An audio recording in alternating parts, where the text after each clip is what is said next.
یہ ہے engineer cafe, جہاں پہ لوگ بیٹھ کے موسٹلی اسٹوڈنٹ ہی بیٹھتے ہیں جو پلاننگ کر رہے ہوتے ہیں، وہ اپنے ڈریمز کو چیک کر رہے ہوتے ہیں، ڈریمز کو ڈسکس کرتے ہیں اور اس کے اکارڈنگ پلاننگ کر رہے ہوتے ہیں. تو صحیح ہیوی والا رش ہوتا ہے اسٹوڈنٹس کا.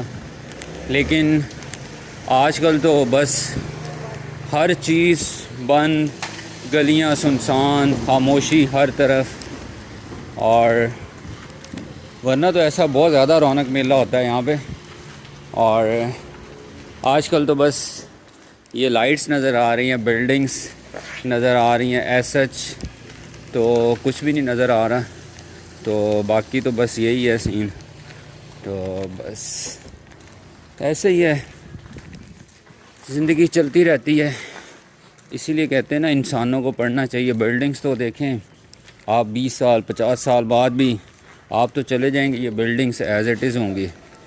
اسی لیے کہتے ہیں کہ انسانوں کو پڑھا کریں، انسانوں کو سمجھیں، نہ کہ آپ بہت بڑی بلڈنگس بناتے جائیں اور اندر سے آپ کھوکھلے ہوں. تو اس لیے انسانوں کو پڑھنا سیکھیں، انسانوں کو جج کریں، انالیسس کریں، ڈیسیژنز لیں. تو وہ آپ کے لیے بھی فائدہ مند ہے اور دوسروں کے لیے بھی فائدہ مند ہوتا ہے. تو اس طرح کی سوچ ڈیولپ کریں، اس طرح کی ہیبٹ جو ہے وہ ایک پازیٹیو اورینٹڈ ہوتی ہے، تو پازیٹیو چینج لے کے آتی ہے.